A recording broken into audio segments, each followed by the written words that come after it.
Paris, July 28, 1794. The French Revolution was guillotining hundreds of people every week, and the man who had built that system was in a cart on his way to the same guillotine he had created. Who is this man? He'd arrived in Paris years earlier as a lawyer for the poor. He defended peasants against nobles. He was against the death penalty. The people called him the Incorruptible. How did someone like that become the architect of the terror? What is difficult to accept even today is that he never felt he had changed. How is such logic possible, and where does it break? To understand how he got there, you need to understand who he was before becoming this. And if stories of power and glory and collapse are your thing, subscribe now. And welcome to Afterthrone. The Incorruptible. Arras, northern France, 1758. Maximilien Robespierre grew up without a mother. She died when he was 6 years old. His father disappeared shortly after. He and his siblings were raised by relatives. There was no visible trauma, no declared rebellion. There was only a silent and absolute determination to be better than his circumstances. He studied law in Paris on a scholarship. He returned to Arras and became a lawyer for the poor, literally. He defended peasants against nobles. The people of Arras called him just. There is a case from 1783 that defines who he was before all of this. A woman had been arrested for blasphemy. She cursed a priest in the street during a dispute over debt. The crime was minor. The planned punishment, public humiliation in the square. Robespierre took the case without a fee. In court, he ignored the technical argument and went straight to what mattered. The state cannot punish a woman for losing patience with a creditor in a cassock. If that is a crime, then the law does not protect the weak. It protects those who already have power. He won. And he left that courtroom convinced of something he would carry to Paris 6 years later. There was a line between the law that serves the people and the law that serves power. And he knew exactly where it was. The logic of terror. The revolution had begun in 1789 with a simple promise: to end the privileges of the nobility, the abuses of the clergy, the hunger the people had carried for generations. Robespierre hadn't arrived late. In 1789, he was one of the men who helped build all of that. The problem is that republics frighten monarchies. The courts of Austria, Prussia, England, Spain, one by one, declared war on revolutionary France. Inside the country itself, entire regions rose up against the new government. The economy had collapsed. There was hunger in the streets of Paris. The revolution was surrounded, from outside and within. It was in this climate that Robespierre and the Jacobins reached a conclusion that seemed, at that moment, perfectly rational. Either we eliminate the traitors, or the revolution dies. In April 1793, the Committee of Public Safety was created, the Republic's new wartime government with near absolute power over the courts, the army, and political life. Robespierre was its most powerful member. In September of that same year, the Assembly went further. It passed the Law of Suspects. The law was simple and absolute. Anyone who, through their conduct, their words, or their hesitation, demonstrated a lack of fervor for the revolution could be arrested, tried, executed. Silence became proof of guilt. Hold that idea. The man who built a system where staying silent is betrayal would be destroyed the day he fell silent before a simple question. But we're not there yet. January 1793, months before the Law of Suspects, before even the committee. King Louis XVI is in the dock. The revolution had captured the king. Now it had to decide what to do with him. Robespierre took the floor. The man who had argued for years that the state had no right to take a human life voted for the guillotine. No appeal, no clemency, immediately. He had an argument. The revolution could not show weakness. A living king was a symbol of resistance. It was logic, not sadism.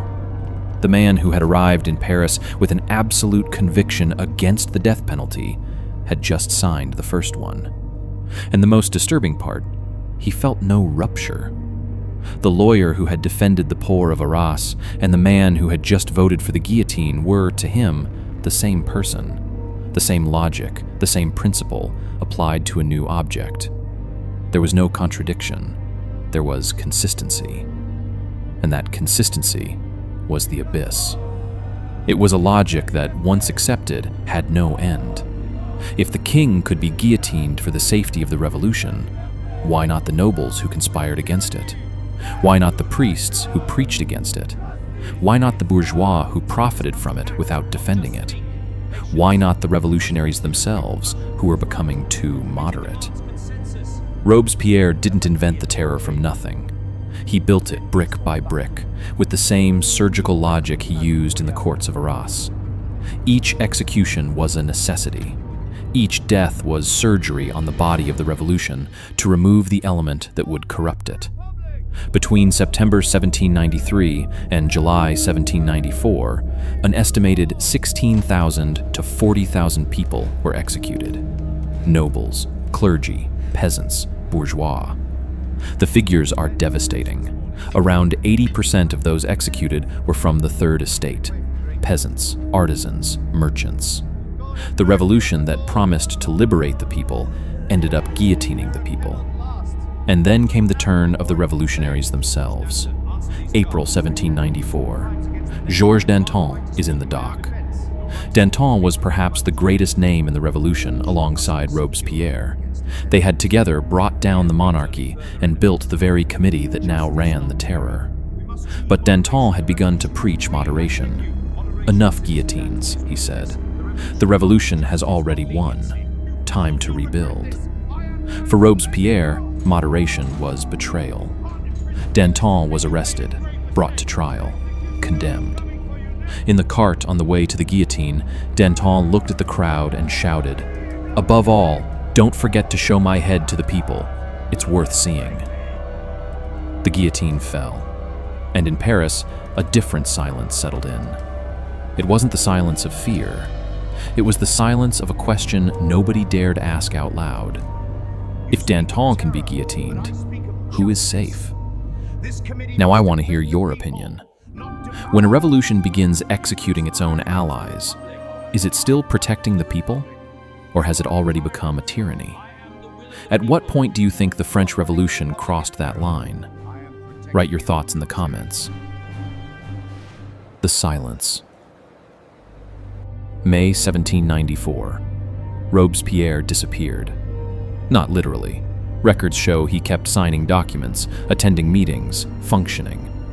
But the presence that had dominated the convention for 2 years simply receded. Men who had known him for years noticed he had stopped convincing. He no longer argued, no longer debated. He only decreed, or stayed silent. It's possible he knew, not consciously, but there were signs that a man with Robespierre's intelligence could not completely ignore. Allies who looked away, meetings that ended too quickly, names that stopped appearing in dispatches. What the terror had created was a culture where no one dared disagree with those above them. And Robespierre had built that system so carefully that now he was inside it, alone, not knowing exactly what was happening, but sensing that something was. Fouché, Tallien, Barras. One by one, the men who had built the terror with him were reaching the same silent conclusion. Either he falls first, or we do. The speech that destroyed everything. July 26, 1794. Robespierre returned. He took the floor of the convention with a long, dense, carefully prepared speech. It was the speech of his life. He knew the atmosphere had shifted, knew conspiracies were forming, and had decided to confront them head-on. He announced that there were traitors infiltrated within the government itself, that the committee was corrupted, that the revolution was being betrayed from within. The room listened in absolute silence. Then, someone asked the question. Name them. Robespierre refused. The calculation was the same as always. The fear of the unknown paralyzes more than a named threat. If he named the conspirators, they would defend themselves. If he didn't name them, everyone would remain afraid. The calculation was wrong, because this time, silence didn't paralyze, it united. The very law Robespierre had created, the one that said staying silent is betrayal, had just been used against him. That same night, the conspirators met. Fouché coordinated, Tallien confirmed, Barras secured military support. The following morning, July 27th, 9 Thermidor, as it would be known in history, Robespierre took the floor again to continue his speech. He didn't finish the first sentence. The room erupted in shouts. Down with the tyrant! Down with the dictator! Robespierre tried to speak. The microphone, the voice, the podium, the only instrument he had used to build everything, had been taken. He opened his mouth. No sound came out. Danton's blood is choking you! Robespierre was arrested that afternoon. The guillotine and the silence after. In the early hours of July 28th, at the rebels' headquarters, Robespierre tried to kill himself. He grabbed a pistol. He fired. He missed. The bullet passed through his own jaw. He fell to the floor, unconscious, his face destroyed. It is not known whether it was a suicide attempt or an accident during his arrest. What is known is that when dawn came, Robespierre was alive, his jaw bandaged, unable to speak, waiting for the guillotine he had created. In the cart on the way to the Place de la Révolution, Robespierre was not alone. 21 other condemned prisoners made the same journey. They were executed first, one by one, while he waited in the cart. 21 times the blade fell. 21 times the crowd cheered. Robespierre heard everything. On the scaffold, the executioner's assistant went to remove the bandage holding the shattered jaw in place, necessary to position the neck under the guillotine. He ripped it off in one motion. The entire square fell silent. It wasn't the scream that silenced Paris. It was what came after. The nothing. The crowd that had cheered through 21 executions went mute for a few seconds at that sound. Then it started cheering again. The guillotine fell. But what happened next is the part nobody talks about. Within weeks, not months, weeks, the terror ended. Political prisoners were released. The revolutionary tribunals were dissolved. The guillotine kept running, but at a progressively slower pace until it almost completely stopped. The machine that had seemed inevitable, permanent, unstoppable, had existed only because one man fed it with his conviction. Without him, it stopped. Robespierre spent 2 years making everyone afraid of him. The day he needed them to trust him, there was no one left. Robespierre was not a monster. He was a man who genuinely believed he was saving France. Every guillotine was surgery. Every death was a necessity. The logic was consistent from beginning to end, and that consistency is the most terrifying part of the story. Because monsters are easy to recognize. Convinced men are impossible to stop, until their own conviction destroys them.